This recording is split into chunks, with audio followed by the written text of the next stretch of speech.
Oi, gente, a paz. Nós vamos dar continuidade ao estudo do livro de Atos, né? Só recapitulando o capítulo 10, nós vimos que Pedro teve uma visão, Cornélio mandou chamar Pedro, né? Direcionado por Deus. Nós vimos também que Deus não faz acepção de pessoas. Também vimos que a salvação não veio somente para os judeus. E Pedro também comeu com os gentios, né? Agora, no capítulo 11, que é o que vamos estudar hoje, nós vemos no versículo 1 que os gentios receberam a palavra de Deus, né? Foram batizados com o Espírito Santo. Só que alguns crentes questionaram, né, o ocorrido, porque os judeus não se misturam com gentios. Gentios somos nós, somos todos que não são judeus.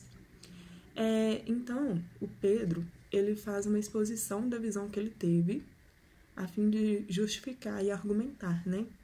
Nos versículos 5 e 10 do capítulo 11, ele fala assim: Estando eu orando na cidade de Jope, tive num arrebatamento dos sentidos uma visão.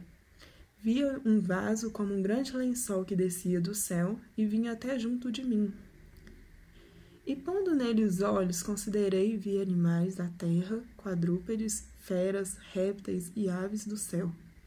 Ouvi uma voz que me dizia: Levanta-te, Pedro, mata e come. Mas eu disse: De maneira nenhuma, Senhor, pois nunca em minha boca entrou coisa alguma comum ou imunda.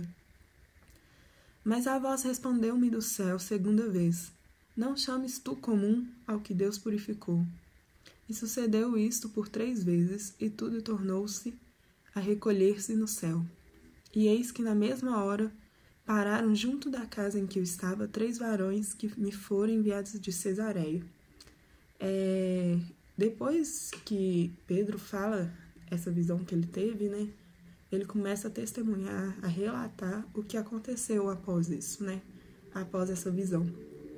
Então ele começa a testemunhar e 3 homens da Cesareia chegou lá chamando Pedro, e a gente sabe do capítulo 10 que esses homens eram os homens enviados por Cornélio, né?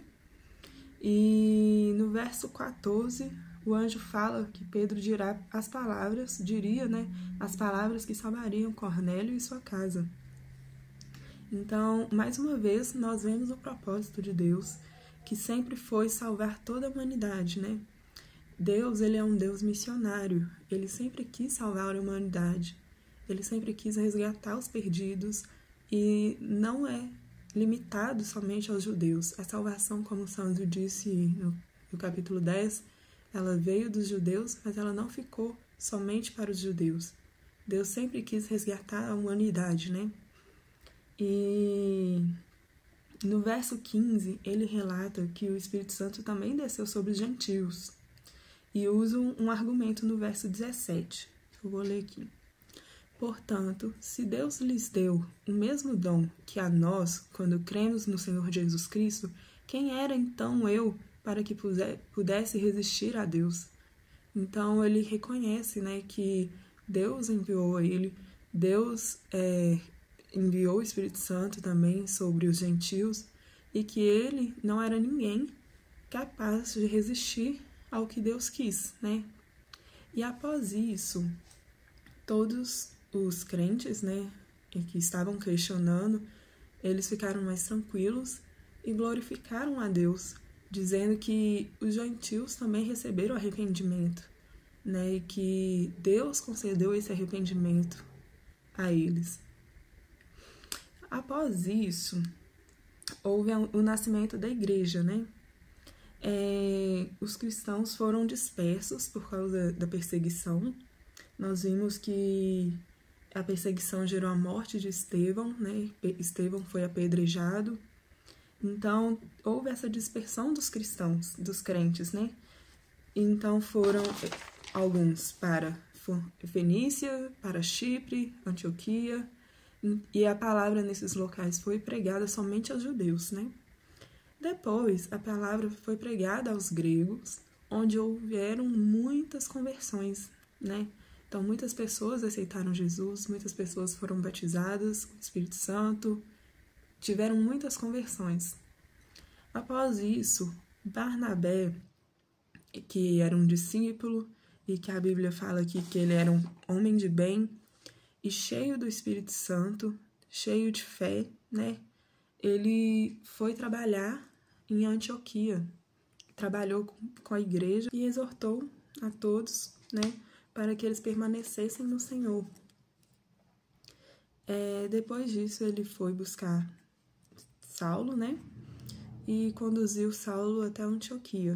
Então, eles trabalharam nessa igreja durante um tempo, durante um ano, né, e foi aí que os discípulos foram chamados como cristãos, os primeiros cristãos, pela primeira vez na Antioquia. E cristãos quer dizer pequenos cristos, né? Então, eram o que eles faziam. Eram discípulos de Cristo e agiam como Cristo. Queriam se parecer cada vez mais como Cristo, né? E naqueles dias também desceram alguns profetas de Jerusalém para aquela região, né? De Antioquia. Então, foi levantado Ágabo, que era um profeta. E esse profeta, ele alertou que haveria uma grande fome, né, no mundo todo, no tempo de Cláudio César, do imperador, né? E após essa profecia, né, o capítulo se encerra com os discípulos ajudando, né, e enviando socorro a todos os irmãos que habitavam na Judéia, né, cumprindo o papel real da igreja, né? E foi assim que o capítulo 11 se encerrou. Espero que vocês tenham entendido. Se tiverem alguma dúvida, pode me procurar. Pode procurar qualquer um da organização. E Deus abençoe.